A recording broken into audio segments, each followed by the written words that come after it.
Hare Krishna. We'll start with the invocation. Om Jnanatirmirandasya Jnananjana Shalaka Chakshurumitam Yena Tasmai Shri Gurave Namah.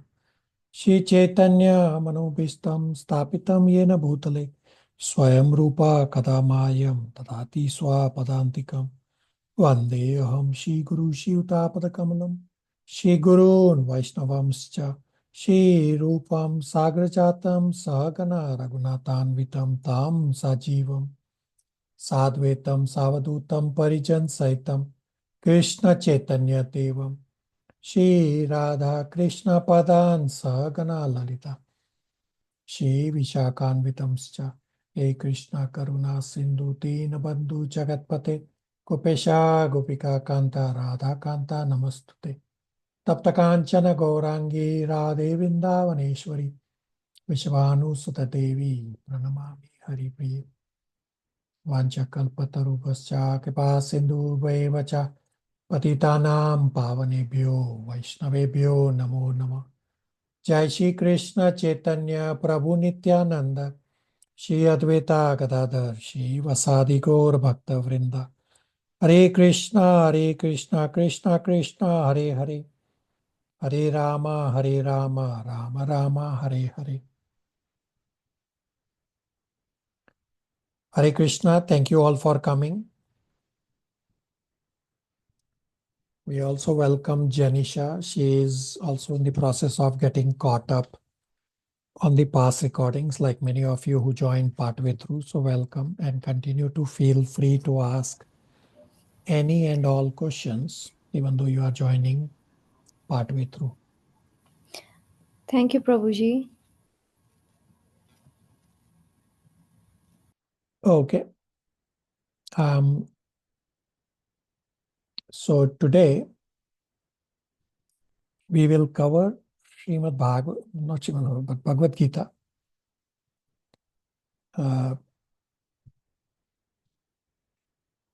Chapter 6, verses 37 to 45. This is section 4.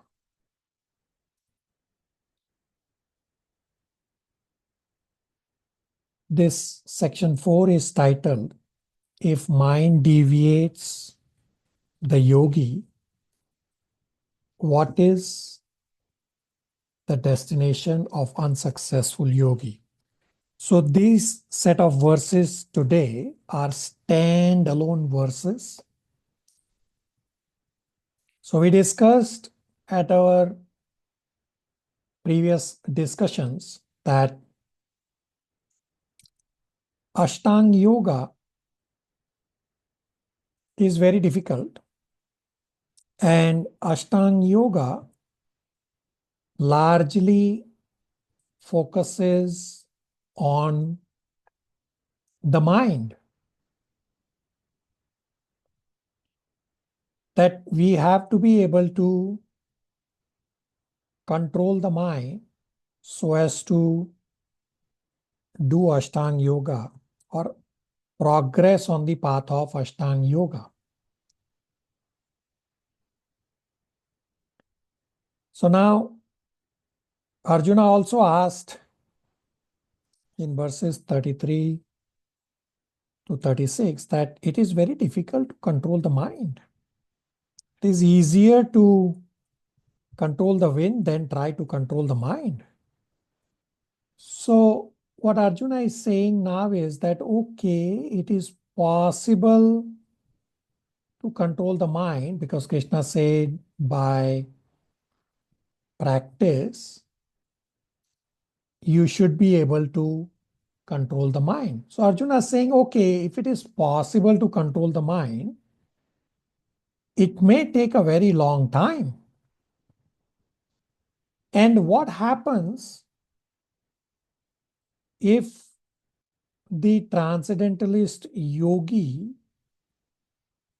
he leaves the path of yoga in between, either by himself or for whatever reason, he is unable to continue the path of yoga, then what happens to this transcendentalist. So this standalone section of chapter 6 verses 37 to 35 is a standalone topic talking about the destination of unsuccessful yogi.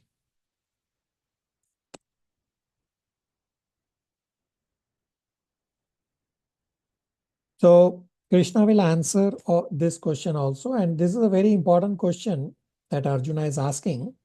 We will soon read and realize all of that. Monica, are you able to read verses 37, 38, 39 translations, chapter 6?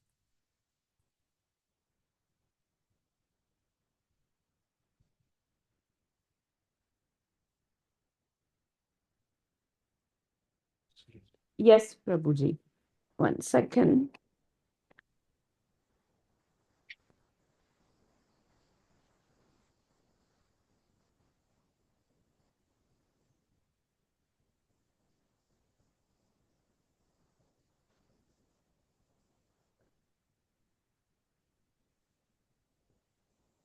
$7.30.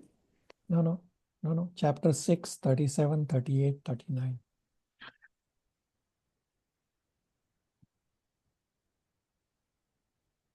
Okay.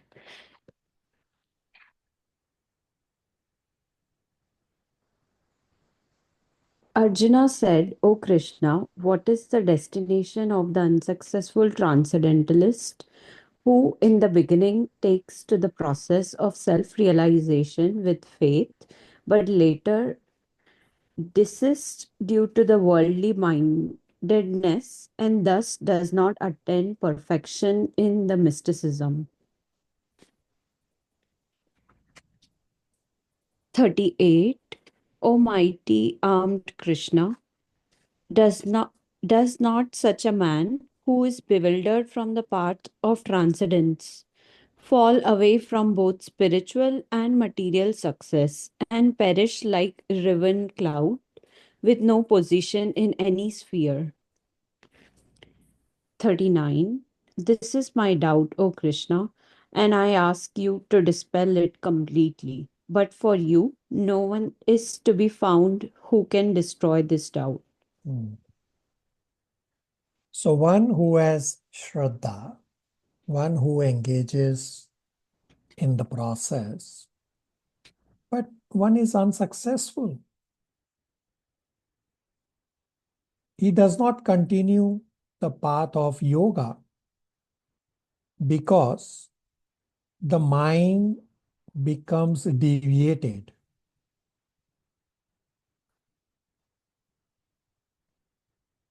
And this is the connecting link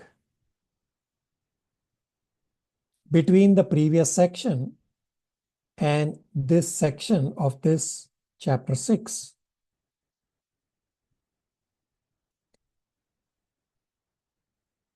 Chapter 6 is about Ashtanga Yoga, but Ashtanga Yoga mainly focuses on controlling the mind. So we discussed the characteristics of the mind, that mind is chanchal, restless. That mind completely deviates and drags the person away. Now, sometimes our mind deviates to sensual enjoyment, but if it does not take the person off the spiritual path entirely, then it is just a mental deviation for a day or so, or for whatever number of hours. But here, what Arjuna is asking, that the person leaves the path of yoga completely because the mind has deviated so much. Then what is the destination of such a person? And Arjuna is using sentiment form of address by calling Krishna as Krishna. So Krishna is loving way to address Krishna. So the answer is that Krishna has already explained in Bhagavad Gita chapter 2, verse number 40, that there is no loss on the path of transcendence. One does not lose it, neither it is decreased. And Krishna will respond or repeat that same point in verses 6.40. So both chapters 2 and chapter 6, verse is common, 40, explains the same point. In verse number 38, Arjuna gives an example to illustrate that one who has deviated from the path of transcendence. Arjuna gives the example of a raven cloud. That one who is deviated from both paths, isn't he torn apart as a raven cloud? So what are these two paths that he's talking about? That the analogy is using is that two clouds are moving together in one, and one piece of cloud breaks apart and wants to move over and join the other cloud. But at that time, a gust of wind blows this broken apart moving cloud, and the wind drags away this cloud from being merged into the other cloud. Similarly, there is one group on the path of karma and another group on the path of moksha. So one tries to break free from the first group of the karmi path to join the moksha path. Moksha group or the moksha path, whichever way you want to call it. But for some reason, the person is unable to continue on the moksha path. Then what happens to such people? Now he is in no man's land, that he has left the path of karma and he is also not able to continue the path of moksha. So Arjuna is asking that will they not be without any position, that neither at home nor at other place? Now this is a serious question that Arjuna is asking, because we invest our whole life on the path of transcendence. And Arjuna says, please dispel my doubt. Only you, O Krishna, can destroy this doubt, because you, Krishna, are the Supreme Personality of Godhead, and you have the highest knowledge. Everybody with me on the base of what these set of verses are?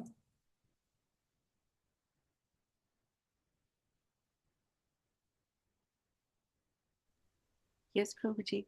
Yes, Prabhuji.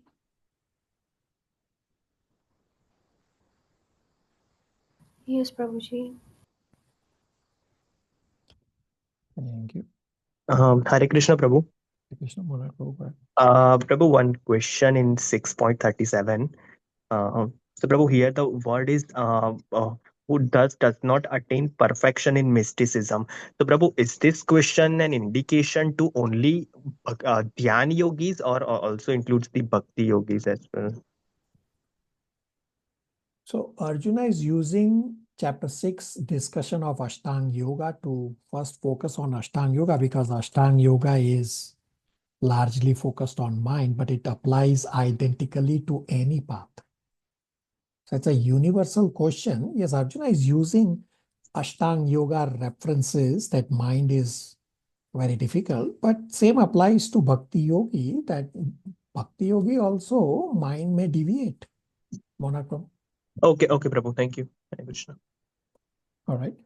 So Krishna gives the response in chapter 6, verses 40 to 45. Of course, the response will continue later on also in chapter 8. Now, verse number 40 is also very important. So we have discussed that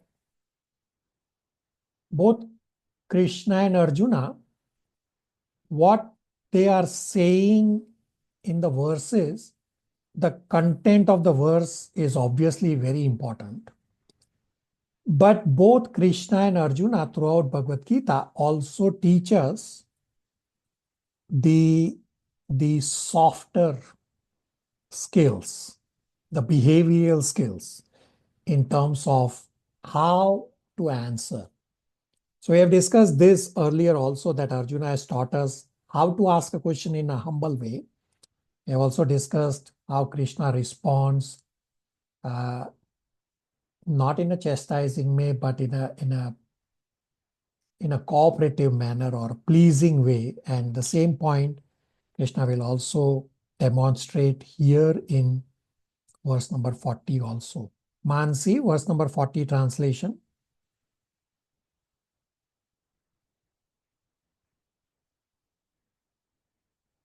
Hare Krishna. The Supreme Personality of Godhead said, Son of Pritha, a transcendentalist engaged in auspicious activities does not meet with destruction either in this world nor in the spiritual world. One who does good, my friend, is never overcome by evil. Hare Krishna. So verses 2.40 and 6.40 are identical. Mansi will read 2.40 also.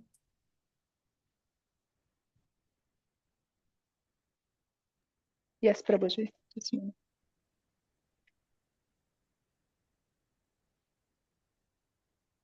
In this endeavor, there is no loss or termination, and a little advancement on this path can protect one from the most dangerous type of fear. Hare Krishna. Yeah, almost identical point Krishna is making, that neither in this world nor in the next life, such a person will never meet with destruction. One who tries to work on in auspicious ways on this auspicious path, such a person will never meet with inauspicious destination. And so what Krishna has done is, first Krishna is giving an assurance to Arjuna, and this calms down the Arjuna. And this Krishna's assurance gets repeated in chapter 9, verse number 31, that my devotees never perish. So very important for us to learn from Krishna that Krishna's response is for us to learn how to respond to someone who is asking a question to us. So before Krishna gives the philosophical answer from verse number 41, 42 and onwards, first Krishna gives an emotional response to Arjuna in 6.40, that one who follows the path of spirituality but is unable to complete, still such a person will never meet inauspicious destination. This emotional assurance helps Arjuna to calm down, and then Krishna will go on to explain the philosophical point in 41, 42 specifically, and later verses. So this is a learning for all of us that Krishna is teaching us, that when we preach, when people are in anxiety, besides the philosophical insights to deal with the anxiety, we also have to give them an emotional support first. We don't have to ever say, you are fool number one, drop everything and do bhakti. No, Krishna also did not say that to Arjuna. Krishna came down, first explained karma kanda because Arjuna was caught at bodily level. And then Krishna explains Nishkam Karma Yoga, then explains Bhakti Yoga. So Krishna is taking step by step process, and that's what we have to do. That when we preach, talk basic topics like soul, like something they can relate to, about suffering, something they can relate to, rather than giving them a philosophical understanding. Oh, this is your karma. Oh, karma is very difficult for somebody to digest. Everybody with me? Questions, comments, realizations?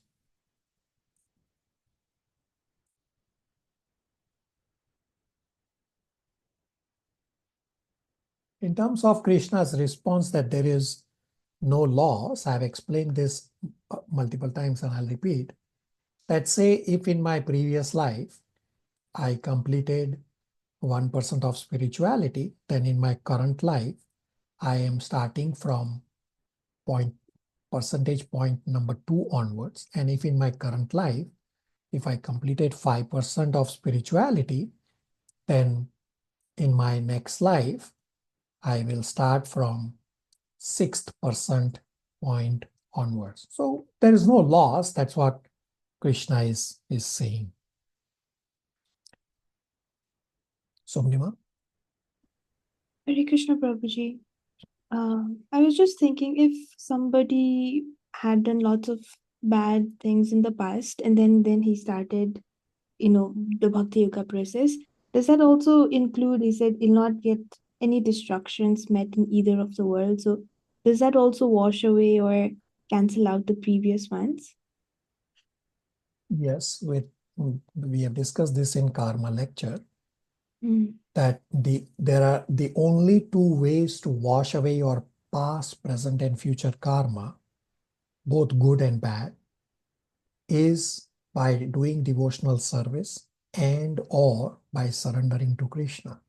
Krishna says in 7.14 also he says, and 18.66 also he says that as one surrenders, he will remove. So in 18.66 he says, Moksheshyami Masucha. Masucha means do not fear that I will remove all sinful reactions. So it's not automatic that it will remove. He has to follow the process of Bhakti Yoga, no matter what past bad things he has done. He has to follow the process of Bhakti Yoga to surrender to Krishna. Somnima? Prabhuji, you mentioned, like, for example, my bhakti this lifetime was, let's say, 20%, and next life it starts with 21. So in between that, do we have to go through the path of destruction if our bhakti yoga is not complete? Yeah, you are correct. And this discussion is in the next 2 verses. I will right now answer Somnima's question. It essentially is the next 2 verses as to why. So all of us have studied Bhagavad Gita in our last life. All of us have done devotional service in our previous lives. But then you will ask them, how come we didn't start Bhakti Yoga immediately in our next life? And the answer, which is discussed in 41-42, is that, and Krishna will also answer this in 8.3, that why we did not complete Bhakti Yoga in our last life is because we had desires. And therefore, we got deviated, and then we get the next body to finish off our desires, then continue from where we left off. I'll give you my own personal example. I came to Bhakti Yoga at a very late age.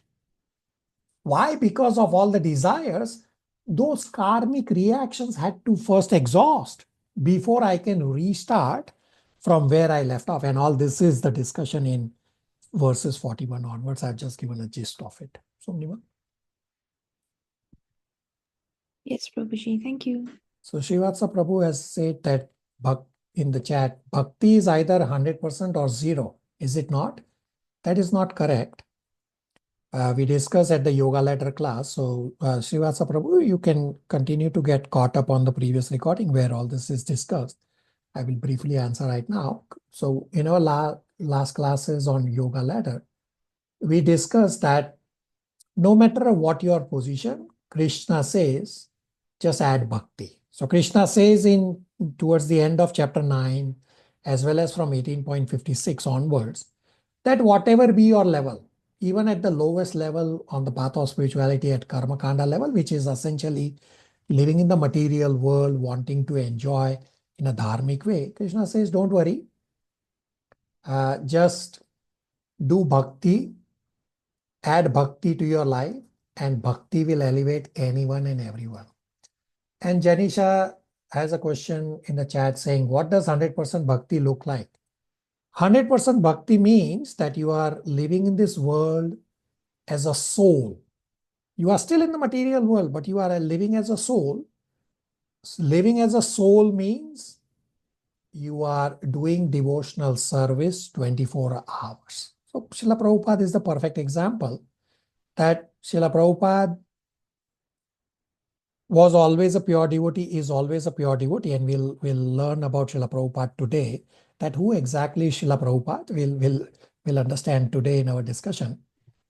That Srila Prabhupada is a pure devotee. He came to the material world on the instruction of Krishna. But Srila Prabhupada was never affected by modes of material nature. He continued to do devotional service 24 hours. Janisha and Srivatsa on the same page, and everybody. Thank you, Hare Prabhuji. Krishna, Prabhuji. Abhishek Prabhu, go ahead. Prabhuji, like some people in devotional life, they take the practice very strongly, and some people they take it slowly. So, is it also the difference coming from activities of previous life? Correct, absolutely correct. It's described in 7.16 that 4 kinds of people come to devotional service, and is also described in Srimad Bhagavatam, Canto 3, Chapter 29, verses 8, 9, and 10. These are very important verses which says that devotional service in the mode of goodness, devotional service in the mode of passion, devotional service in the mode of ignorance. And you will be wondering, how come devotional service is in ignorance also? Yeah, devotional service can be under the modes, or devotional service can be pure, because all the people coming to ISKCON are starting from wherever they are, wherever their ignorance level is, or wherever their purification level is. So does not matter. You just continue, and bhakti will elevate everyone and anyone. And therefore there is differences, that somebody is having the mode of ignorance as dominant, but he is starting bhakti. Somebody is having mode of passion as dominant, but he is doing bhakti. Therefore there are so many differences in ISKCON. Abhishek Prabhu? Thank you, Prabhu. Srivatsa Prabhu? Yes, Hare Krishna, Prabhuji. Hare Krishna. With regards to bhakti, I had a question because bhakti emanates from the heart space, correct? There is no mental jugglery, intellectual seeking. So therefore, if you peg yourself down, sooner or later you will be refined in the process. Correct. Meaning, yeah, so your insecurities, your karmas, what have you, which is what I was hinting at when I said 100 or 0, because even though in some cases it might seem very uncertain, it is that is why perhaps they call it the leap of faith. So you have to leap, and leap has to be done with both feet. You can't just say, oh, okay, I'm going to put one foot here and the other here. That's not correct. And that's exactly what Krishna is saying in 6.40 and 41 verses onwards. Okay, What Krishna says, and I gave the example that we all have done different degrees of devotional service in our past life. So I gave the example, my own example, that if I have completed 1% in previous life, so my leap of faith that I took on the path of spirituality was only 1%, but I did not lose it. In my current life, I am starting from 2% point onwards. And even in this life, I am not at 100% by any means. I am just at the very start, just 2%, right there where I left off. So But when you say say if I go on to complete to 5% in this life, then in my next life, I will continue from 6 point onward. So your point that I have to leap to 100, it's not mandatory, and it's not possible for most to reach to 100 in one life. If it is possible, by all means, do it. Srivatsa Prabhu? Yes, Prabhu. Yes, Prabhu. But I'm just thinking that once the process starts, sooner or later, the refinement it has to complete. Correct? Yeah. So yeah, you are correct. And for some, it may be 1 life, for some 2 life, for some 10 life, for some many more lives. Depends on what Abhishek Prabhu just said. what is the level of your engagement in bhakti yoga? If somebody is doing part-time bhakti, well, you're going to get part-time result. Yes, Prabhu. Very good. Ritu? Hare Krishna Prabhuji. Prabhuji, if you are at the level of 2%, then I think we must be at the level of 0.001%. You are from Vrindavan. You are at a very high level. I know my own impurities. Therefore, I am saying I am just a neophyte. I am just starting. No problem. Anybody from Vrindavan, they are already elevated and they are in Vrindavan because of a reason. So you don't have to compare yourself with me or with anybody. Everybody is on the same path, just in different levels. But Krishna will go on to explain this in chapter 9, towards the end of chapter 9, that does not matter whether you are on the first step of a ladder, whether you are on the fifth step of a ladder, whether you are on the 10th step of a ladder, on the bhakti yoga path, or whichever step you want to count, does not matter. Everybody will reach the same destination. Ritu? Yes. Prabhuji, there is one more question. That people dancing on 31st December in the city hall with the kirtan. Yep. So are they doing the bhakti in the mode of ignorance? Absolutely correct. So they have no clue. I'm telling you, I have myself seen it. Yes. They were drunk like anything, that they couldn't even walk properly. Yes. And they hear the kirtan and they are dancing in that drunk state. Yes. It's purely mode of ignorance. But they are doing bhakti in the They are mode doing of bhakti. It still counts as bhakti. And some of them, I have myself seen, some of them follow His Holiness Bhakti Marg Swami, who's a pure devotee. They come to temple, attend Mangalarti, honor Prasadam, and then you don't see them again. Therefore, in chapter 7, 28 verse, Krishna will go on to say that you first come to mode of goodness to become steady so that you can keep coming back to the temple again and again, not just once a year. Ritu? Okay, Hare Krishna Prabhuji. Abhishek Prabhu, last question and we'll move on. I'm a little confused now. Like, how, like, is it on, like, I'm not able to understand how is it on us, or how is it coming from our previous activities that decides that how strongly we'll be able to pick up bhakti. Like, we do have, We discussed this. irrespective of Yeah, it.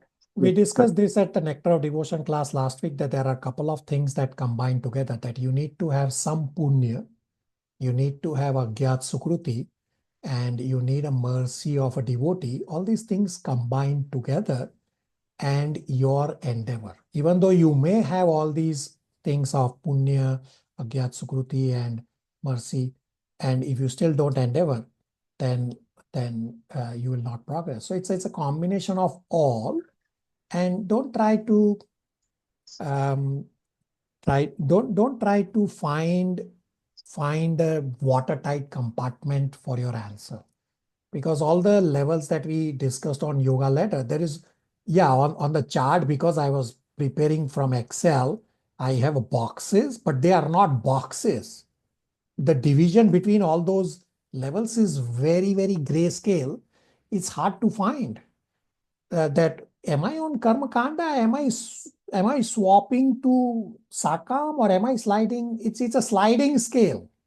So it's not watertight division that tomorrow I will close this door and open the door of Sakam or next level. Vishek Prabhu. Thank you, Prabhu. All right. So for the answer to Arjuna's question, that what happens to unsuccessful transcendentalists, in verse number 41 and 42, Krishna will give two trajectories. 41, Krishna will explain that for one who has done little advancement in spirituality, verse number 41 happens. And for somebody who has done lot of spirituality, verse number 42 happens. Okay, let's read. Mohit Prabhu, verse number 41 translation. Ji Prabhuji, verse 41. The unsuccessful yogi after many, many years of enjoyment on the planets of the pious living entities, is born into a family of righteous people or into a family of rich aristocracy. Very What well-known verse, the third lines, Suchinam Shematam Gehe. So those who have done pious activities, they go to heavenly planets, stay there for a long time. After the pious credits are finished, they take birth either in pious families on earth or in prosperous, wealthy family. Now, these are the two advantageous families. How advantageous? I'm pretty sure many of you will have a question, but I will answer and let's see. So if somebody is born in pious families, then one has samskars that are favorable for transcendence. If you are born in some sattvic family, you already have some basic setup with some basic good samskars. And if one is born in a prosperous family, wealthy family, then one does not have to struggle for material existence, and he can just focus on spiritual life steadily. People get distracted from spiritual life for many reasons. So soul can have mental obstacles or can have physical obstacles for practice of spiritual life. So physical obstacles, examples or could be like problems one faces for maintaining the body and family. And mental obstacles could be like conditioning and the misconceptions one has acquired. So during one's upbringing, because of cultural conceptions and conventions, he may have all these misconceptions. So Suchinam means pious. It prevents the newborn from getting too many misconceptions. And Srimatam means prosperous, wealthy family, prevents one from too many struggles in the material world to maintain the basic necessities. Hence, these two are advantageous. I'm pretty sure many of you will have a question about this wealthy family, that one may wonder, if one is born in a wealthy family, will that not lead to attachment to wealth and which can distract one from spiritual life? The answer is yes, it can. And Kunti Maharani in Srimad Bhagavatam, Canto 1, Chapter 8, actually says this same point. And one of the prayers says, Aishwarya, that wealth, can intoxicate anyone. And that wealth, that intoxication, can make one feel that I don't need God. So this is true, that wealth can intoxicate anyone and everyone. But here we are talking of one who has already developed spiritual inclination. And because of their spiritual inclination, even if they get wealth, they will not get deluded. Now, important to note that Krishna does not say one can continue to go up from heaven directly. No, Krishna clearly said, after the karmic credit has finished that took you to heaven, you have to come back. So one has to come back to earth, either in Suchinam or Srimatam family, to continue spirituality from where they left off.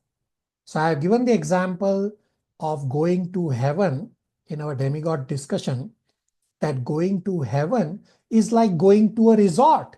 Well, you are still in the material world. So just as when you go to a resort, you are in the resort as long as you have money for it. As soon as your money is finished, you have to come back to your routine day-to-day work. Similarly, if you have a lot of pious credits, it will take you to heaven. You enjoy there in heaven. And when your pious credits are finished, you have to come back. You have to leave heaven and you have to come back to earthly planets. And heaven is so toxic for the soul may actually end up in hell also. So you have to be very careful not to go to heaven. Everybody on the same page? Questions, comments, realizations? Srivatsa Prabhu. Prabhu, I have an observation Yep. that sometimes only after conquering wealth or material pursuits does one seek higher wisdom and perhaps higher taste, which is spirituality. Which is why even it's been my observation that in the Western world, um, in many ways, because they're at a certain point in their evolutionary cycle, that when they approach dharma or even Krishna consciousness, I feel a lot of them are a lot more sincere than people coming from the Indian subcontinent. Yeah, it's not mandatory. It's not necessary that you have to follow this path. Bhakti is independent of anything material. So it's just a coincidence, but bhakti does not depend on it. There are many cases where individuals are just progressing from for bhakti, even though they are poor. And Kunti Maharani says this in 1.8.26, Akinchana Now, Gochara, that one who is materially exhausted, he can take the name of Krishna with love and devotion. But somebody who is puffed up with wealth, it's very difficult unless you have a lot of bhakti. And I'll give an example for this right now. Srivatsa Prabhu? yes, Prabhu. So is this basically based on spiritual pedigree and not anything else? So it's already innate in you, You are and it's correct. only a Yeah, you are correct that spirituality is continuing from where you left off from before. Spirituality has no connection with material endeavor. Materiality cannot grant you anything on the path of spirituality. What if let's say I have a child tomorrow, and spiritually this person pedigree is perhaps moderate, but I give him the best conditions, the most conducive luxury lifestyle, everything, I mean, to develop and to cultivate that. Is Yeah. the So you saturation point still going to be whatever pedigree he has? That's it. so Krishna consciousness is the only thing that is not predestined. Everything else is destined by your karma. So you can do the setup. It still is individual soul's use of free will to pursue spirituality. Yes, there is a setup because of past karmic reactions, but it still is that individual soul's individual choice whether to continue or not. I'll tell you, there are many devotees here in Toronto Temple. They are elevated devotees, both husbands and wives, but their children are nowhere doing spirituality. So it's not that the parent did not give the option. It is still the individual soul's personal choice what they'd use their free will with. Srivatsa Prabhu? Got it, Prabhu. Thank you so much. So I will give this example of this somebody born in a rich family. All of you can find this article after our class. If you go on Indian newspaper Times of India, and if you search Krishna's billionaire servant, you will find Ambrish Maharaj. Now this Ambrish Maharaj is the son or grandson, depending on how you look at it, is the son of the owner of Ford Motor Company here in United States. This person is billionaire by birth because he is born in such a rich family, but he has given up everything and he is living in Mayapur in Toronto Ashram. Not Toronto, but Mayapur Temple Ashram, and running Temple of Vedic Planetarium, the temple that Prabhupada wanted. He is the head of that temple.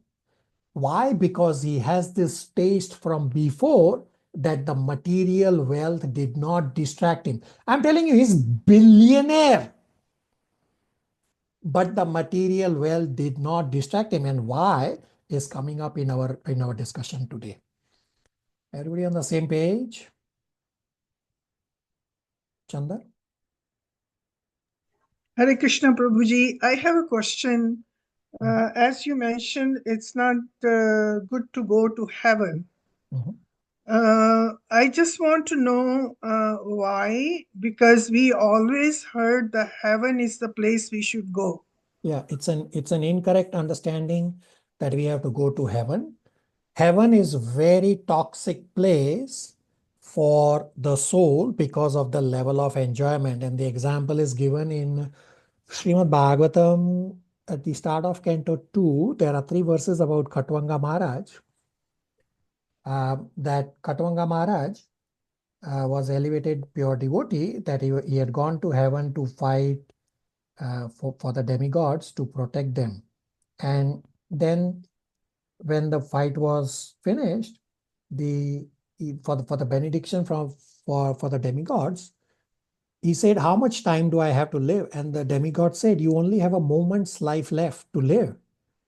So Khatwanga Maharaj could have sat in heaven itself to focus his mind on Krishna and go back home to Godhead. Rather, so demigod saying a moment, the lifespan in heaven is little longer compared to earth. So Khatwanga Maharaj said to demigods, give me the fastest airplane to take me back to earth. And he took the fastest plane from heaven to earth. This was back when the travel was possible. Now that travel is not possible. He came on earth and immediately focused his attention on Krishna and attained liberation. So this is for us to learn. I'll teach you what heaven is. So whatever sweet you like, you eat that sweet here on earth, you get whatever taste, whatever relishing you have. The same sweet that you eat in heaven, the relishing is 1,000 times more, because there is just so much enjoyment that the soul is completely distracted from spirituality. And simultaneously, I will also explain hell. What is hell? That say here on earth, you bang your head on a wall with that little intensity that you feel a little hurt. And that same intensity, if you bang your head in hell, you will get 1,000 times more pain than what pain you experienced here on earth. So Chandar, you are also in the process of getting caught up, which we have discussed this as part of demigod discussion, that heaven is very toxic. This is a huge misunderstanding, specifically for Indians, where everybody says, I want to go to heaven. Are Baba, even if you want to go to heaven, the way the demigod worship is going on right now, it is impossible for anyone to go to heaven to begin with. And still, heaven is like a resort. Are Baba, what's the use? You are not going anywhere out of the material world. I will show you visuals for all of this very, very soon. That heaven is just few steps above from earth. And then you have to come back. We already read in the verse here that you have to come back. So heaven doesn't do anything. Rather, it's very negative, that it's very toxic for the soul, that soul may end up taking birth in hellish planets. Chandar? Thank you, Prabhuji. This is really something very new. I never heard. Caught up. I request all of you who are in the process of getting caught up, please get caught up on past recording. There's a lot of details on all of those. Thank you, Prabhuji. Hare Krishna. So 6.41, Krishna described that the person had a lot of desires to enjoy. Therefore, he did not complete his spirituality. And therefore, he got the next birth. He goes to heaven to enjoy. And then he has to come back to Suchinam Srimatam and then continue from where he left off. In 6.42, Krishna will describe the other trajectory, that if one has practiced lot of spiritual life in the current life or up to the current life, he has made significant spiritual advancement, but for some reason he was not able to complete the journey, that he was little bit impurities left over, and therefore he was not able to go back to the spiritual world. Then what happens is described in 6.42. Ritu, 6.42 translation. Hare Krishna Prabhuji. Or if unsuccessful, after long practice of yoga, he takes his birth in a family of transcendentalists who are surely great in wisdom. Certainly, such a birth is rare in this world. So, Krishna is pointing good fortune of those born in such families, because auspiciousness is right from birth, or most likely it is even before the parents conceive the child. They follow the Garbhadan samskars. So the mother is honoring prasad, hence the mother's milk is basically converted prasad. Hence the entire body of the infant is created out of prasad. Hence this is very auspicious environment for the soul to continue spiritual life. So have undivided attention on this purport that we'll read. Diksha will read 6.42 purport, and I'll play Chaitanya Chanda's lecture to understand who Srila Prabhupada is. Diksha, are you able to read 6.42 purport? Prabhuji, could somebody else read it? All right. Megha, 6.42 purport.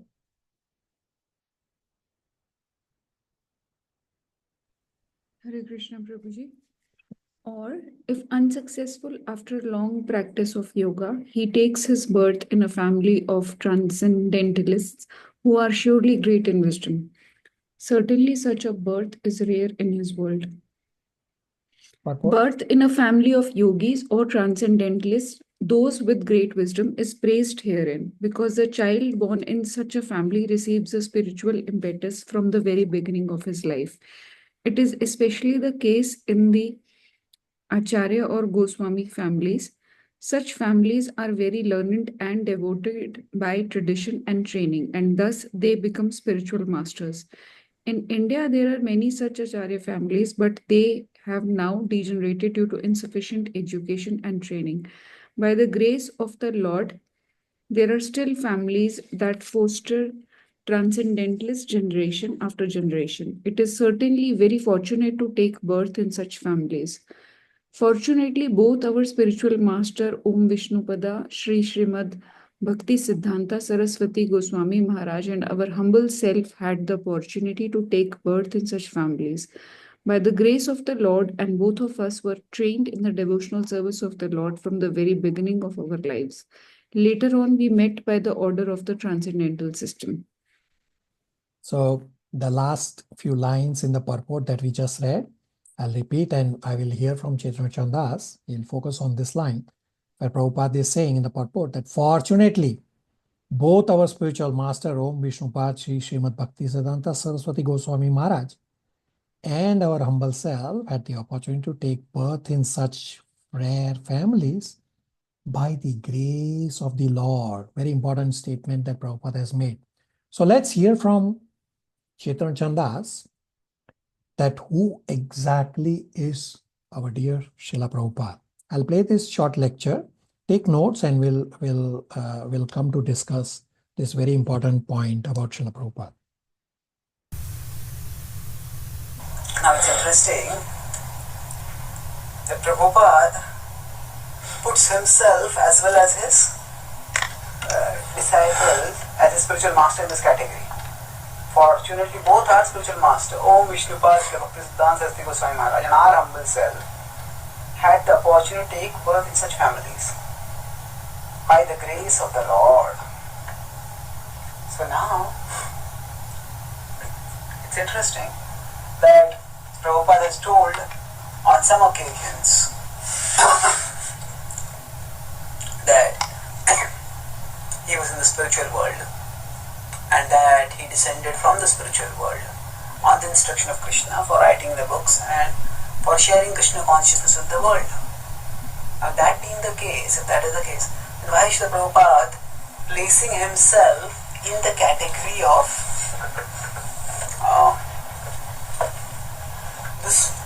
those who take birth in devotee families and advanced Dhimadam families? There's a reason for that. First of all, Prabhupada is not saying that, explicitly saying that, he's saying that I or my spiritual master were deviated yogis, yoga bhrishta. That is not, Prabhupada is not saying that anywhere at all. And he makes it very clear. He's also adding, by the grace of the Lord. So he's not saying, by our past spiritual practices we were born in devotee families. He's saying, by the grace of the Lord, my spiritual master and I, we were born in devotee families. Birth in such families. That is referring to advanced transcendent, Dhimatam. Okay, what did he explain?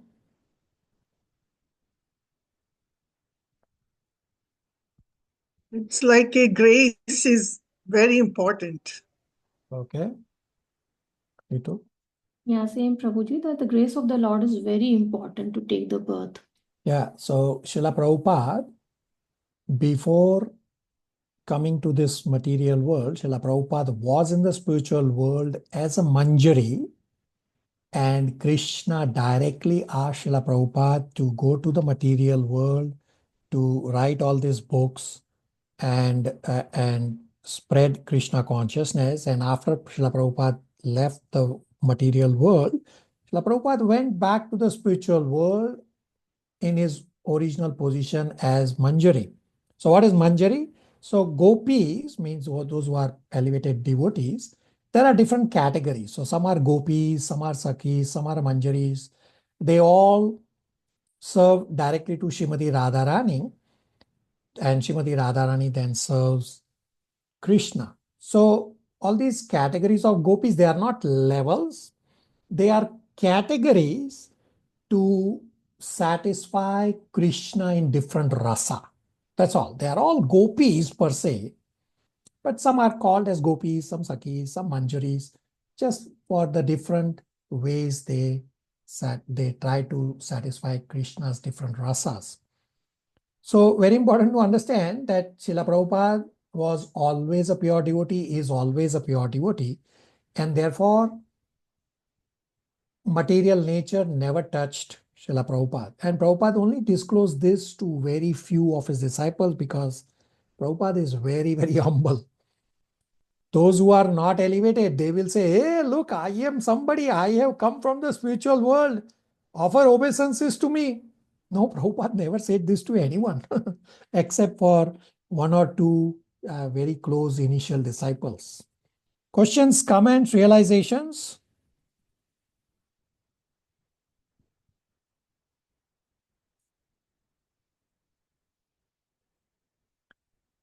Now, this Bhagavad Gita that Srila Prabhupada has translated and all the other scriptures, Srila Prabhupada did not write by himself. Srila Prabhupada translated. So, for example, Bhagavad Gita, Srila Prabhupada used previous acharyas, specifically Vishwanath Chakravarti Thakur and Baldel Vidya Bhushan purports, and made it current to current times, as well as when Prabhupada was translating, Krishna was himself guiding Prabhupada from within, and Prabhupada was just taking the dictation what Krishna was speaking from within. Therefore, the entire Bhagavad Gita as it is are Krishna's words. Words and purports, all are Krishna's words. Srila Prabhupada is just Krishna's instrument. An example to understand this is Bhagavad Gita 9.26 verse, which starts with Patram Pushpam Phalam Toyam. So Krishna does not give a laundry list of items of what you can offer. He just gives that, okay, some vegetarian items. He's stating in the verse that one who offers fruit, water, leaf, Krishna will accept. And if you read the purport, in the purport, it goes on to explain that meat cannot be offered. Why? Because Krishna was dictating this to Srila Prabhupada from within while Prabhupada was translating. Therefore, entire Bhagavad Gita as it is Krishna's words. And of course, elsewhere in Bhagavad Gita, chapter 14, verse number 4, and then chapter 7 also, Krishna says, I am the seed-giving father for all living entities. So Bhagavad Gita is one conversation. One cannot take part of Bhagavad Gita that, okay, I like this, I will apply this and avoid the another part of Bhagavad Gita because I don't like. No, Bhagavad Gita is one prescription. We have read this in introduction of Bhagavad Gita, depending on what print version you have, around page 13, 14. There's a paragraph which starts, Vedic knowledge is not a question of research, where this is discussed, that Bhagavad Gita as it is should be accepted in its entirety, without deletion, without interpretation. Yes, there will be progression that you'll be able to apply some portions right now. The rest you will apply as you progress. But you have to take Bhagavad Gita as it is in its entirety. Questions, comments, realizations?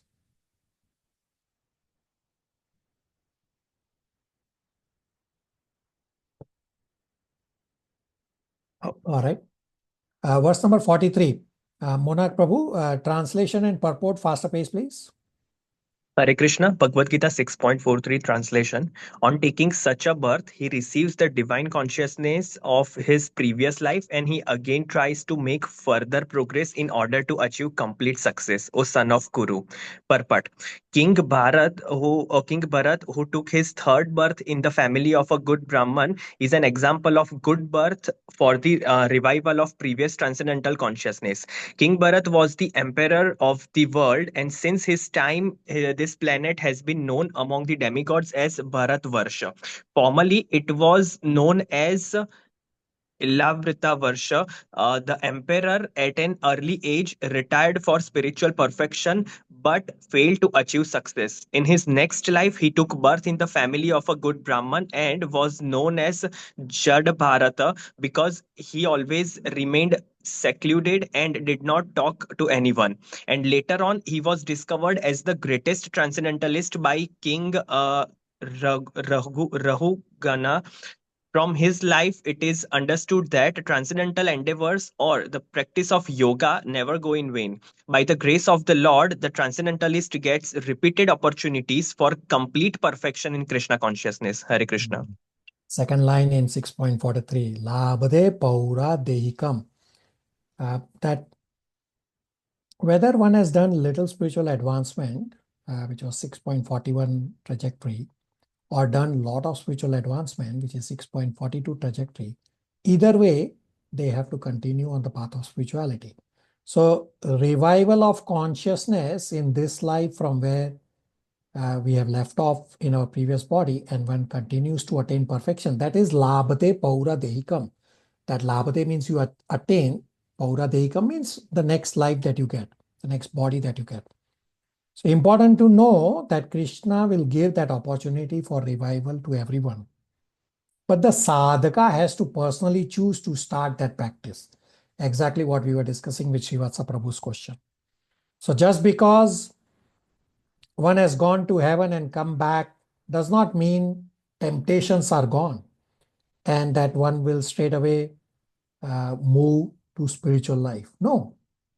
Temptations and battles will always be there. Hence, bhuyaya, that again, start endeavoring for perfection. And Srila Prabhupada gives the example of Bharat Maharaj.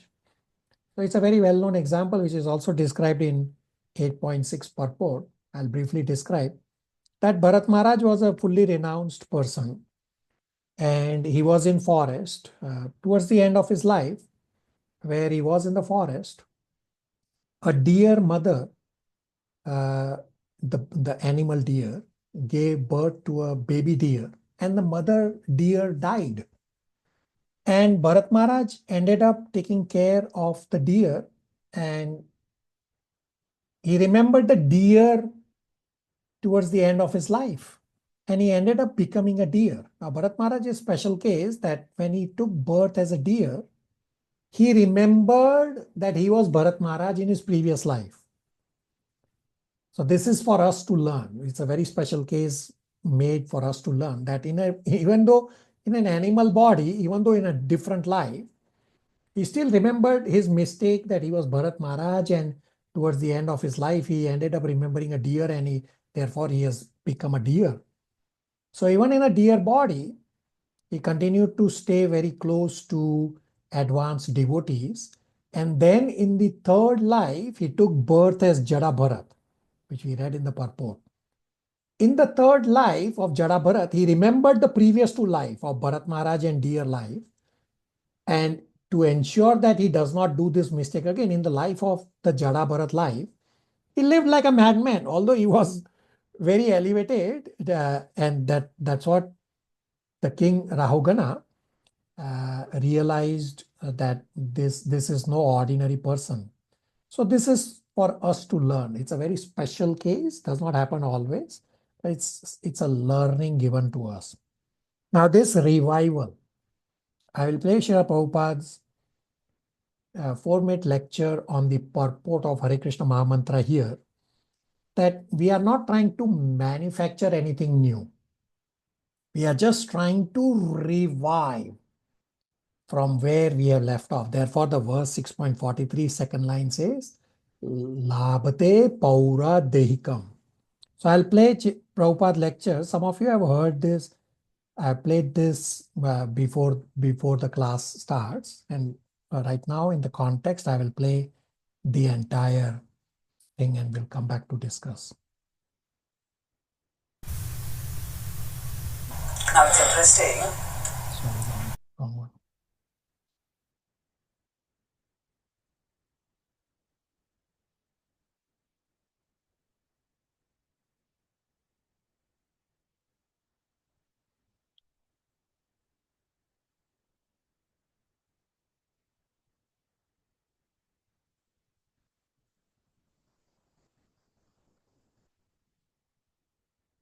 The transcendental vibration established by the chanting of Hare Krishna, Krishna Krishna, Hare Hare, Hare Rama, Rama Rama, Hare Hare, is the sublime method for reviving our transcendental consciousness.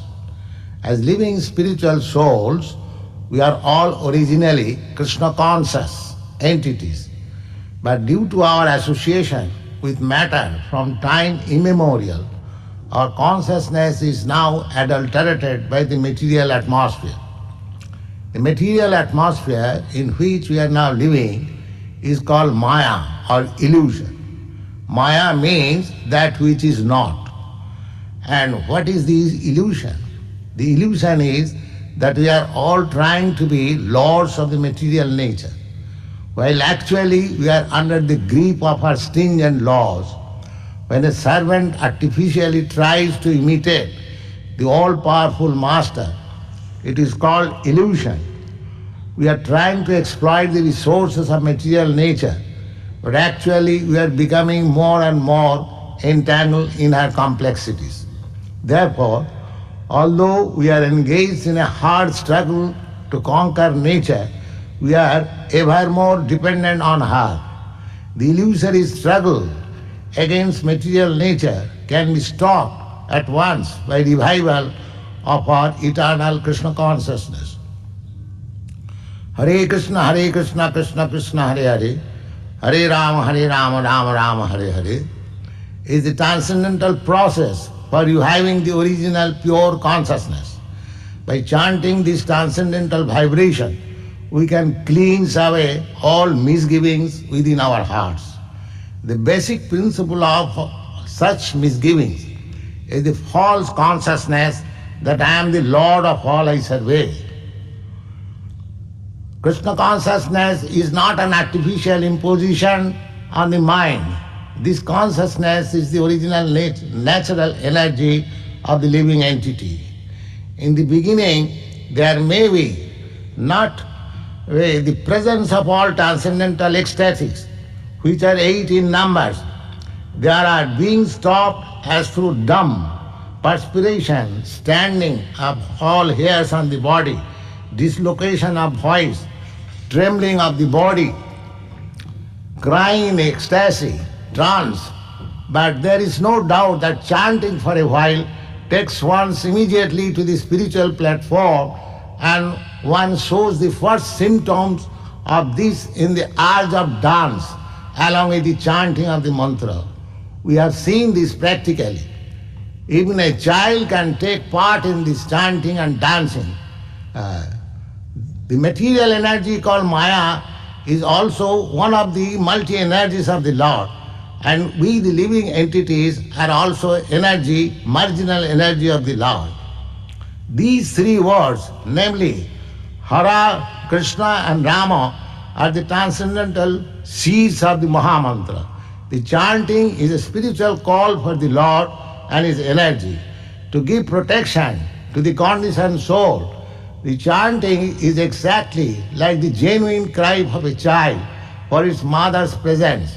No other means of spiritual realization is as effective in this age of quarrel and hypocrisy as the Mahamantra, Hare Krishna, Krishna Krishna, Hare Hare, Hare Rama, Rama Rama, Hare Hare.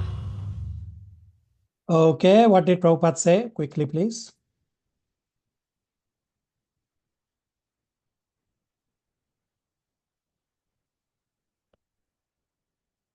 Hare Krishna. Hare Krishna. So the Prabhupada explained that chanting is the sublime method of reviving the original identity. So each and every soul is pure, but due to long association with the material energy, we are working under the Maya, and this illusion is nothing but to lord it over the material world. So the transcendental seeds of this Mahamantra are Hare, Krishna, and Rama. These three words are the transcendental seeds. Yeah, very good. Prabhupada says chanting Hare Krishna Mahamantra is the process to revive. Monak Prabhu described it perfectly. Very good. Anybody else? Anything else? Annapurna? Also, even a child can do it. Yeah. Bhakti is available to everybody. Yeah, very good. So this is described in Srimad Bhagavatam, Canto 4, Chapter 8, with the Dhruv Maharaj pastime. So the learning for Dhruv Maharaj pastime, I think it's verse number 35 or somewhere plus minus 1 or 2 verses. So 4.8.35 plus minus 1 or 2 verses. That Dhruv Maharaj was just a 5-year-old boy, and Srila Narad Muni, his spiritual master, says that the path of karma is very difficult for you. It's not possible for you to attain perfection by following the path of karma. But take a bhakti and you will get elevated. And Dhruv Maharaj goes on to become the pure devotee. Very good. Thank you. Somebody else wanted to say something. Hare Krishna Prabhu. Srila Prabhupada also said that chanting is like a calling for protection of the condition. The condition source calling for protection. So when you next time from this point on, when you chant in that mood of calling Srimati Radharani. So when you chant, call out, "Oh Srimati Radharani, oh Krishna, please engage me in the service at your lotus feet." That's the mood that you should be chanting. And that's exactly what Prabhupada says. It's a genuine cry of a child calling the mother. That's how you should do your chanting. And when you chant and if tears don't come out, then your heart is still steel frame. So come to that level of chanting. Very good. Shivatsa Prabhu. Yes, Hare Krishna Prabhu. I had a question with regards to Kali Yuga and the environment that is conducive for spiritual practice, and also how our ascension or our progress in spiritual practice is linked with our Swadharma. So Swadharma, is it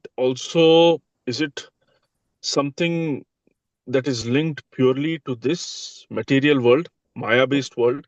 What does Swadharma mean to you? The individual's dharma, Swa Dharma, not the macroscopic law.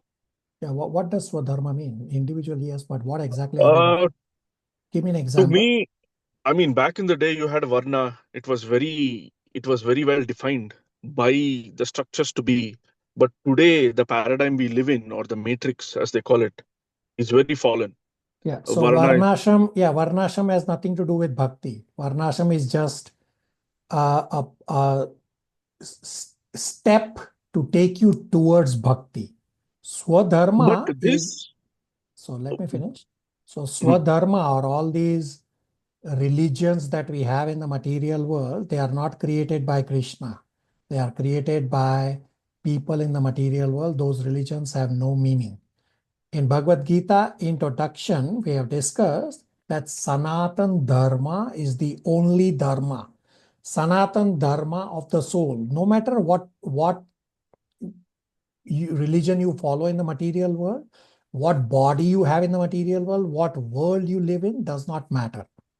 Sanatan Dharma means eternal Dharma. Sanatan Dharma of the soul is to serve Krishna. That is the intrinsic nature of the soul, to serve. In my current contaminated state, I am serving my own body, my senses, my family, my nation, or worst case scenario, my pet dog or cat. So serving nature is our intrinsic nature. And when we purify ourselves, that service nature continues and we serve in our original Swarupa as the eternal servant of Krishna. that is there, Prabhu. But I'm saying back in the day, in the previous Yuga cycles, this sort of a mellowed down version is necessary for the Kali Yuga, because the people are not capable of grasping evolved subject matter. Yeah, But so there is, when I say Swadharma, I'm not saying religions. I'm not pertaining to Abrahamic religions or religions to be. Yeah.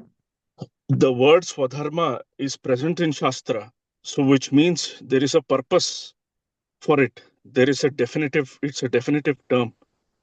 So, and there used to be Varnashram as well back in the day. In Srimad Bhagavatam, is described that Varnashram, because it is created by Krishna, so we discussed in 4.13, Varnashram will continue to exist as long as there is material world. Right now, Varnashram is covered just as sun is covered by the cloud, but the sun will always exist. Similarly, Srimad Bhagavatam describes that Varnashram system will continue to exist as long as there is material world. It's just that right now it is covered and it is anyway not followed properly for long. But Krishna goes on to explain, we have discussed this. So Srivastava Prabhu, you need to get caught up on the past recordings where we have discussed that these Varnashrams, the way they are working in India specifically, where Brahmana call themselves higher and Shudras they consider as lower, that is not the Varnashram that Krishna designed in 4.13, which is described Chatur Varnyam Maya system, Guna Karma Vibhagasa. The Varnashram system that Krishna designed, all Varnas are equal. Yes, equal and complementary. Yeah, so the Varnashram system is meant for cooperation, that according to your inclination, you are put either in a Brahmana body or Shudra body or Kshatriya or Vaishya, depend. So that's what I'm. Let me finish. That's what I'm. Let me finish. What Krishna has described Varnashram is that if you follow the Brahmana life properly, you will get elevated and go back home to Godhead. And if you follow the Shudra life properly, you will also go back home to Godhead from the Shudra life. But right now, these divisions don't exist because they are all mixed up. And scriptures have described that unless you know otherwise, right now everyone is a Shudra. So just serve, do devotional service, that's all. So this concept of Swadharma is, unless you get some kind of revelation or something very prophetic, it's basically out the window, right, Prabhu? So we have also discussed this, that we don't need to spend time on trying to find our Varna. Even if it gets revealed, you'll put a tick mark and continue to do service. The common factor in all Varnas is to do devotional service. So even if tomorrow Krishna reveals to you from within that your Varna is a particular Varna, big Yes, deal. Prabhu. You'll put a tick mark. Well, what difference does it make? So we have already discussed all of this in 4.13, that knowing our Varna is irrelevant. Doing service is what is important. Beautiful. Thank you so much, Prabhu. So all these children that are born in devotee families, Srila Prabhupada has called them as Vaikuntha kids because they fall in this category of 6.42 and they are reviving from where they left off. So I will bring up Srila Prabhupada's instruction on screen. This is Srila Prabhupada's direct instruction about kids born in devotee family. This is an extract from a letter written to one of the devotee. Janisha, can you please read from the screen?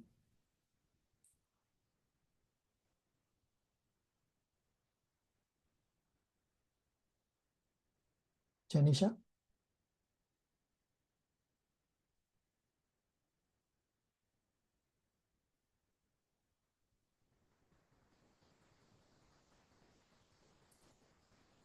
Kamana, can you read from the screen? Yes, Prabhuji. Child worship is more important than deity worship. If you cannot spend time with your child, then stop the duties of pujari. These children are given to us by Krishna. They are Vaishnavas, and we must be very careful to protect them. They are not; these are not ordinary children. They are Vaikuntha children, and we are very fortunate we can give them chance to advance further in Krishna consciousness. That is very great responsibility. Do not neglect it or be confused. Right, so you will see in many temples across the world, there are a few devotees here also in Toronto, that very young children, they have hardly even started school, but they are very fluent in reciting verses, they are fluent in distributing books. Why? Because they are Vaikuntha kids. They are starting from where they left off, and they are reviving from where they left off. Questions, comments, realizations? Hare Krishna, Prabhuji.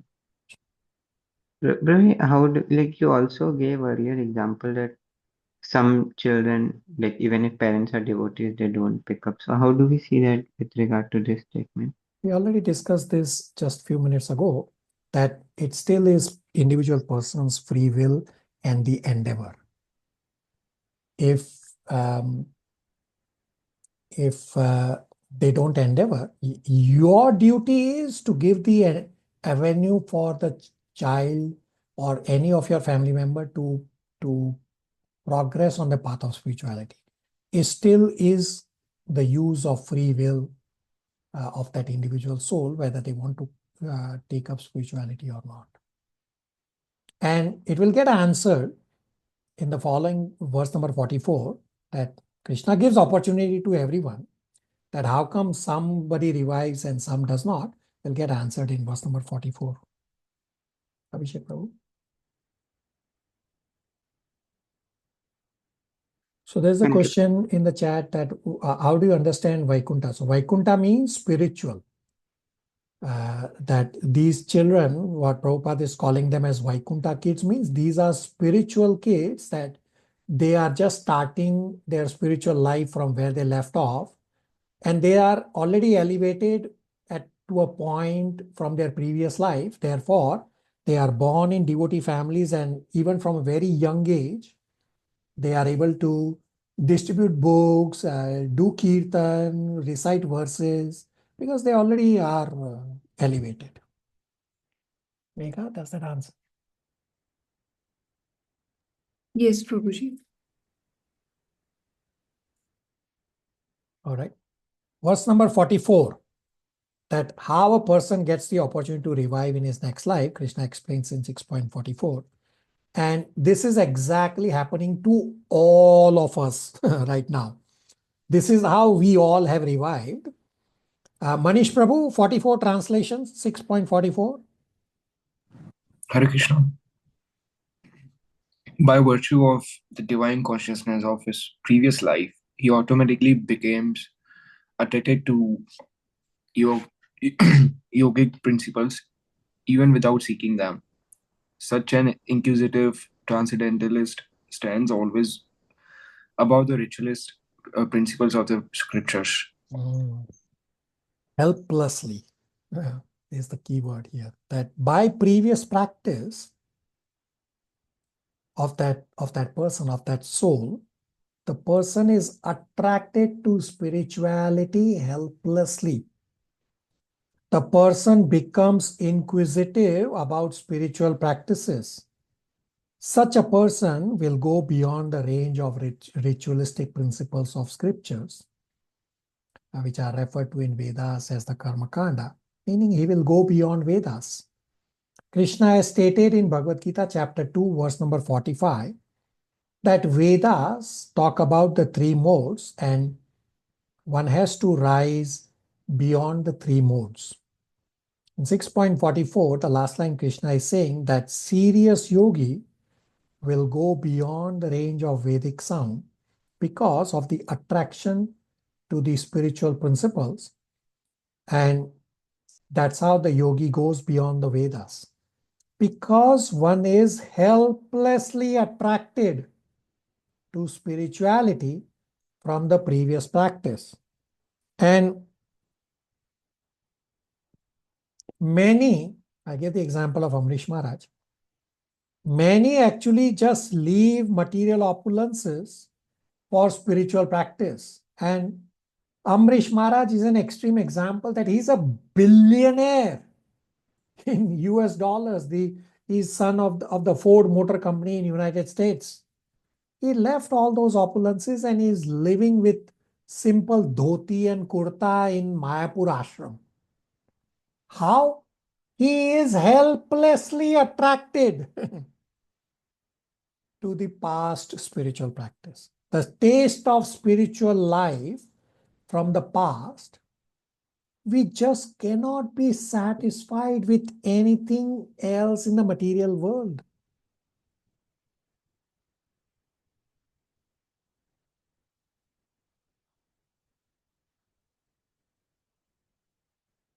Dhara 6.44 purport, faster pace please. Hare Krishna. Oh my purport. Advanced yogis are not very much attracted to the rituals of the scriptures, but they automatically become attracted to the yoga principles, which can elevate them to complete Krishna consciousness, the highest yoga perfection. In the Srimad Bhagavatam 3.33.7, such disregard of Vedic rituals by the advanced transcendentalists is explained as follows. Aho bata swapako ato gariyan yaj jihvagre vartate nama tubhyam tepas tapaste juhu sasnur arya brahmachanur nama grinanti yete. O my Lord, persons who chant the holy names of your Lordship are far, far advanced in spiritual life, even if born in families of dog eaters. Such chanters have undoubtedly performed all kinds of austerities and sacrifices, bathed in all sacred places, and finished all spiritual studies. The famous example of this was presented by Lord Chaitanya, who accepted Thakur Haridas as one of his most important disciples. Although Thakur Haridas happened to take his birth in a Muslim family, he was elevated to the post of Namacharya by Lord Chaitanya due to his rigidly attended principles of chanting 300,000 holy names of the Lord daily. Hare Krishna, Krishna Krishna, Hare Hare, Hare Ram, Ram Ram, Hare Hare. And because he chanted the holy name of the Lord constantly, it is understood that in his previous life, he must have passed through all the ritualistic methods of the Vedas known as Shabda Brahma. Unless, therefore, one is purified, one cannot take to the principles of Krishna consciousness or become engaged in chanting the holy name of the Lord. Hare Krishna. Questions, comments, realizations?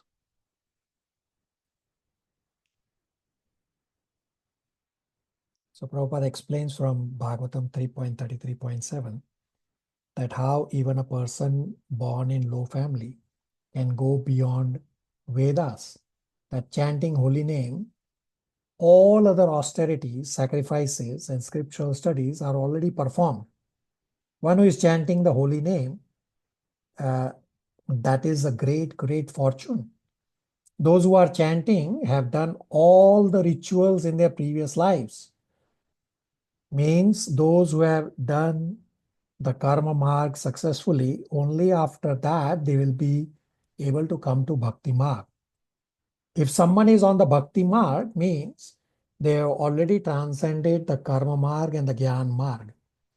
So in the Srimad Bhagavatam, where Prabhupada is referring this, the analogy given is about this. How can somebody chanting Hare Krishna Mahamantra be above the ritualistic processes? And the analogy given is that if somebody is sitting on the bench of a high court, well, then he has already studied all the other law books. Therefore, he's sitting on the bench on a high court. Similarly, you all chanting Hare Krishna Mahamantra, even if it is once, you are already past these Vedic rituals. And therefore, I said, we all are reviving or have revived from where we left off in one or more of the previous lives. Questions, comments, realizations?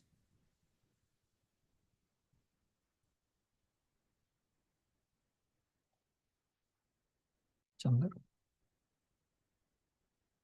So, Hare Krishna Prabhuji, my question is, we are so used to doing our pujas and not chanting that much, anything, or just saying few mantras and all that. Now, since I'm new, it's here the all importance is on the chanting. And through chanting, doing everything. So what about my like my daily routine, like lighting the diya, putting the flowers front Who are you lighting the diya for and offering the flowers? Front of my Ganesha Murti. Yeah, so listen to the demigod worship discussion. It's going to flip you upside down. And Krishna has clearly said in 9.23, demigod worship is not required because it is avidhi purvakam. It is done in a wrong way. So listen, get caught up. We have discussed at great length. There's a whole class on demigod worship, 2-hour discussion. And if you want, you can also listen to demigod worship class as a standalone ahead of time, since you are in the process of getting caught up. And it's going to flip you upside down, that demigod worship is not required at all. It is not possible to do demigod worship the way it is supposed to be done, because all demigods have different processes. So for example, Ganesh has a different process, Shiva has a different process, Saraswati has a different process, Lakshmi has a different process. So all demigods have different processes. You are not even knowing those processes. You are just doing one process for somebody or all of them at your home temple. So has no meaning. All that demigod worship that you are doing has no meaning. Sorry to say that. So listen to the class recording on the demigod worship. It's going to flip you upside down, and the devotees who are present from the demigod worship class, they can share their experience from the demigod worship class. Somebody quickly, please.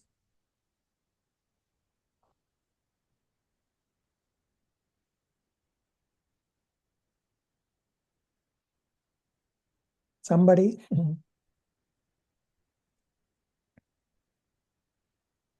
We had a very heavy conversation on demigods. Prabhuji, I feel guilty if I don't do this. So, yeah, so it's all discussed in the demigod worship class, that if you do Krishna worship, demigod worship is already included. And if you have fear, actually you don't have to have fear of demigods. Demigods will actually be pleased if you do Krishna worship. And if at all you need to do demigod worship, I have also described that in the class, that if at all you still have desire to worship demigods, then how to worship demigods, I have also described that. So listen to that recording. It's a 2-hour long discussion, but essentially demigod worship is not required at all. It's not possible to begin with. So what's the point in doing it? Matan So wanted to say something? I just want to confirm, like, I should not feel guilty. I should not be scared or have fear. Yeah, there's no guilt, there's no fear. There's actually a verse. I think it is Canto 1, verse number 20. I forget the chapter number right now. Demigods will actually be pleased if you do Krishna worship. So there's no point in being afraid or having guilty. So listen to the demigod worship discussion class, and all the verse references are already there in that class. And Chandar, you can also listen to the demigod worship class ahead of rest of your catching up of the recordings that you are trying to get caught up. Thank you, Prabhuji. I would like to listen. Hare Krishna, I wanted to say that demigod worship is, they are in the Sakam Karma Yoga level.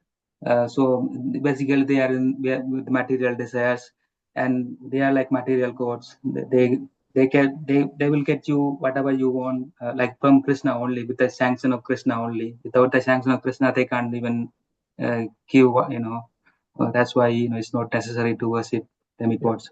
Yeah. Very good. Thank you. Yeah. So demigods do not have any ability to grant you anything. Whatever demigods will give you, they anyway have to give you from getting from Krishna. And to begin with, the lecture started, the demigod lecture, that demigods are not persons. Demigod is a position. So for example, we have Prime Minister of India or Prime Minister of Canada, but different individuals are sitting in that position. So Ganesh is not a demigod. Ganpati or Ganesh is a position, not a demigod, it's a position. And the reference that I was not remembering, it's Srimad Bhagavatam 1.16.20, that if you actually do Krishna worship, then demigods will be pleased. They will not be angry on you at all. They will actually be pleased onto you.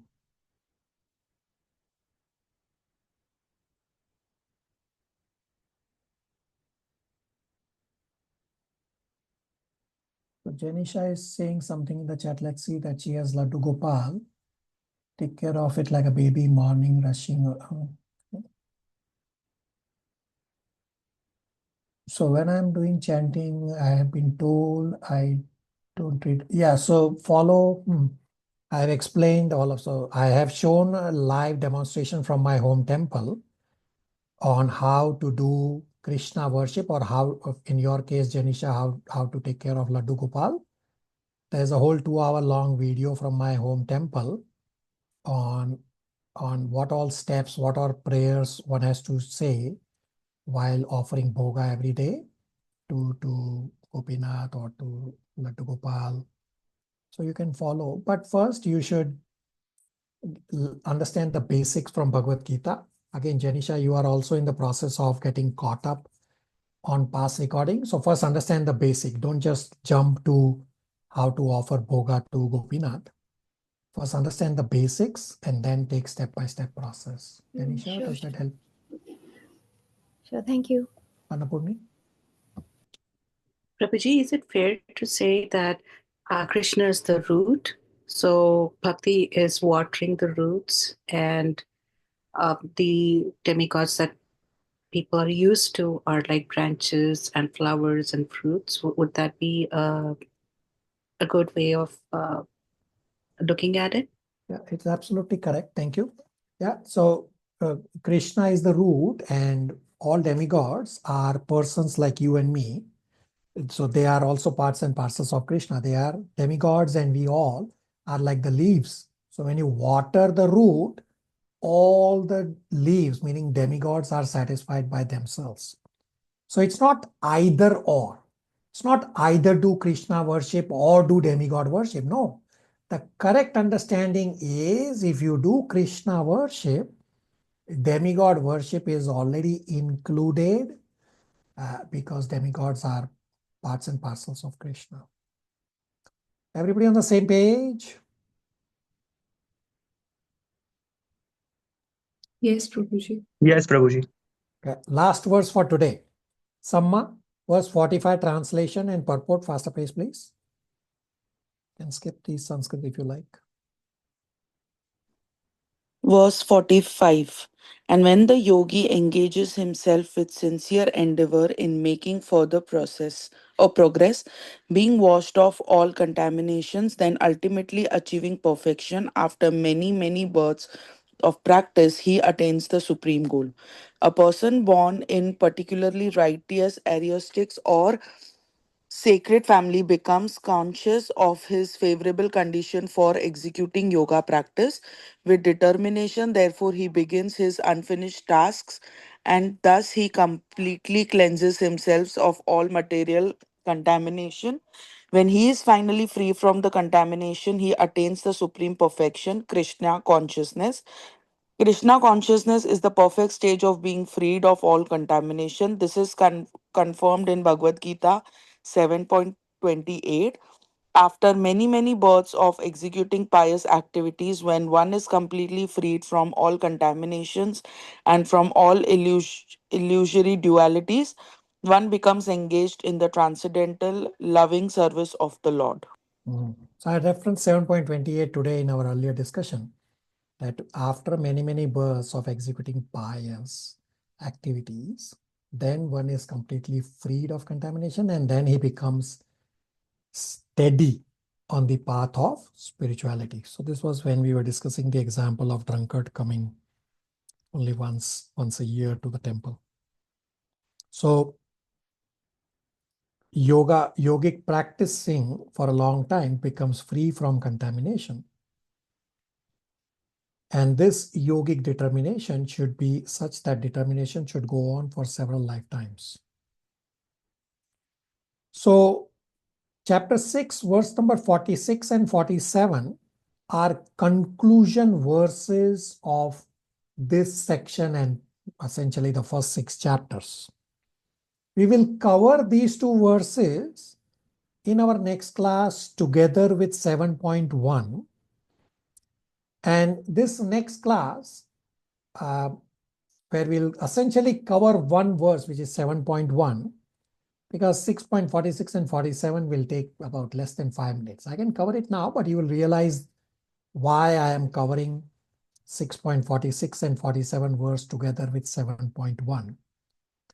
And this verse 7.1 is a really important verse and a base verse for entire Krishna consciousness. From chapter 7 onwards, a new mood will develop in Bhagavad Gita. Up to now, the mood has been of detachment, that don't do this, don't do this, don't do this. It's a detachment mood. From 7.1 onwards, or rather from 6.47 onwards, the mood of Bhagavad Gita will change to attachment and devotion to Krishna. The first 6 chapters are setting the scene for the heart of Bhagavad Gita, chapters 7 to 12. These chapters 7 to 12 are talking directly about bhakti. These chapters 7 to 12 will put the spotlight on Krishna. Up to now, the focus was renunciation in action. But now, the focus will change to devotion in action. One performs action with devotional intention, not just renunciation. So chapter 7 onwards means next class onwards, the classes will become heavy. If it has not already been heavy so far, going forward, the classes will become heavier.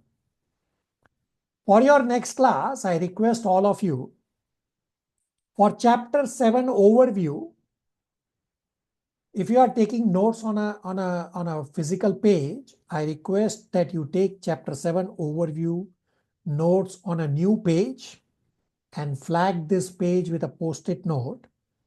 Or if you are taking your notes virtually, then bookmark this chapter 7 overview page.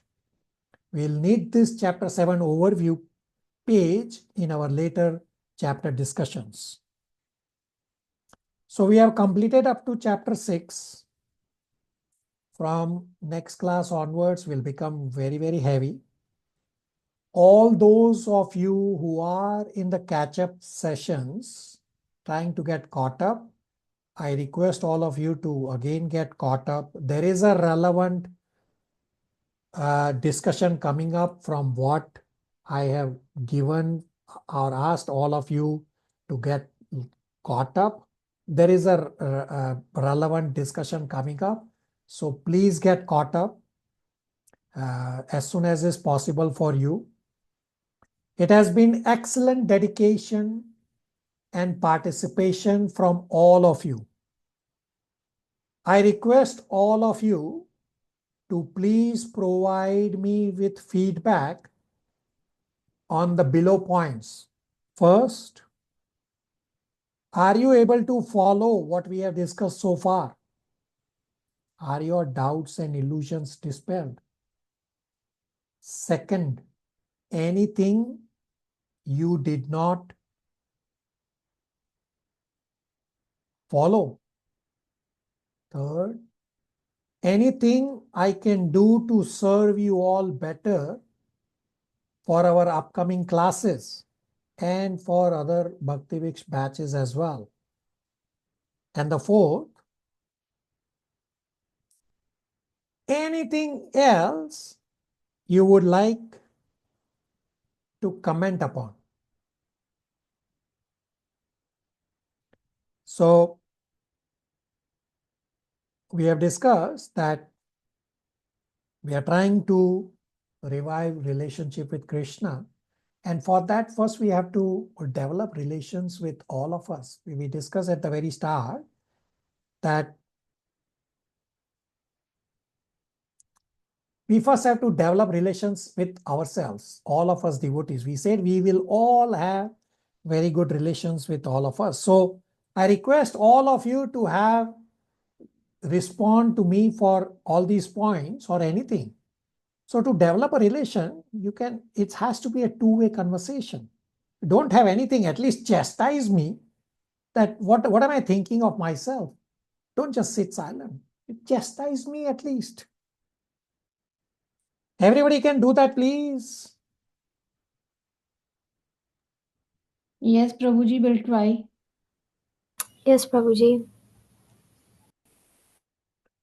Prabhuji, this is the most immersive Bhagavad Gita class that I've experienced. And you're very, very patient. I'm known to be a question lady, and I've asked so many questions. And very rarely do I get the satisfaction of understanding, but here it's like a light bulb moment for me every time. It just dispels off all the darkness and ambiguity, and I'm very grateful to you for that.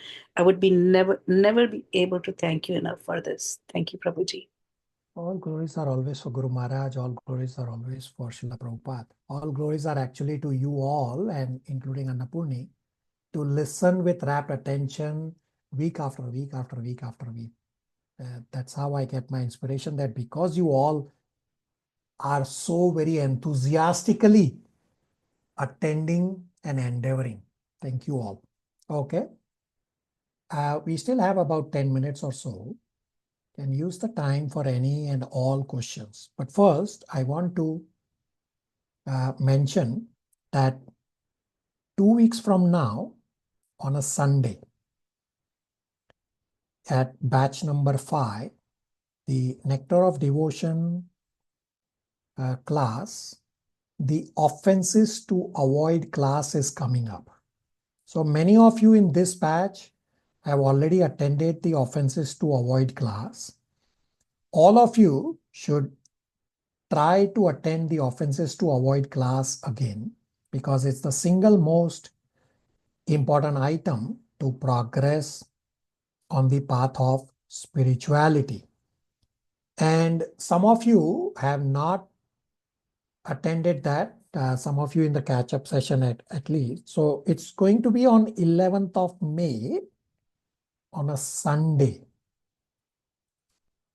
And it's going to be 9:30 a.m. Toronto time. So as we get closer, I will add this message in our WhatsApp group that you should attend 2 classes. So for that week, 11th May, meaning 10th May, you will have our regular Bhagavad Gita class, and 11th May, you should all attend the offenses to avoid class again if you have already attended.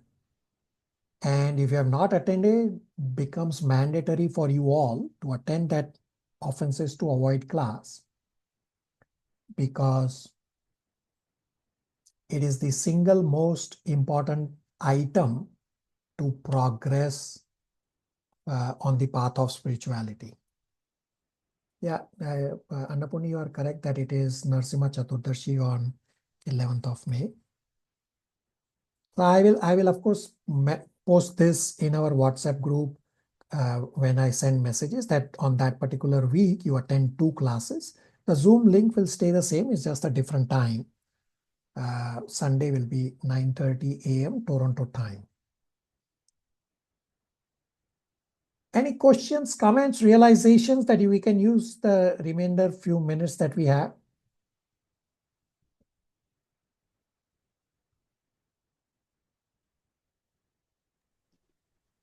Hare Krishna, Prabhu.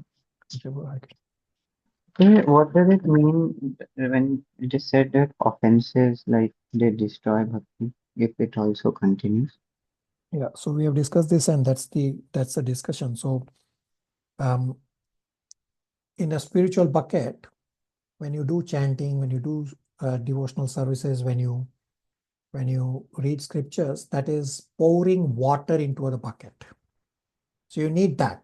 You need to pour water into the bucket. That's how the Bhakti Lata beach will get nourished. And offenses mean you are punching holes in that bucket. Well, that devotional credit will drain out.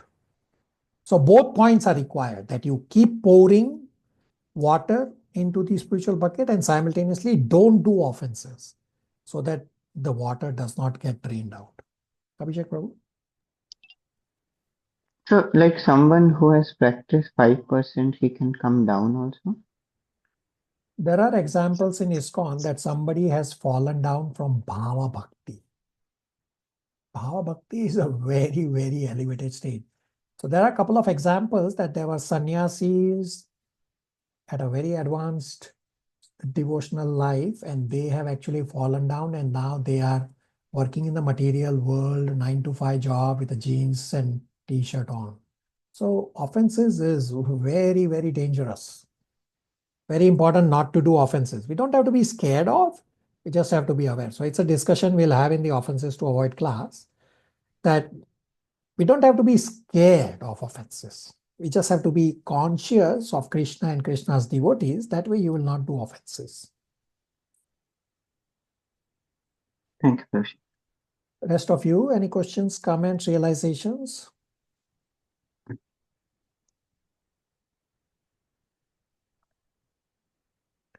So I request all of you to fine tune wherever required. So we have discussed from the start that Bhagavad Gita study is worshipping Gopinath. You are actually worshipping exactly how you worship Gopinath at the temple. So just as when you go to take darshan at the temple, you wait outside the doors for doors to open. Same way, you should join the classes about 5 minutes or 8 minutes ahead. Listen to Kirtan to prepare your consciousness, because this is worship Diksha, are you able to now read from Bhagavad Gita? Yes, Prabhuji. Okay, chapter 18, verse number 70, 70, translation.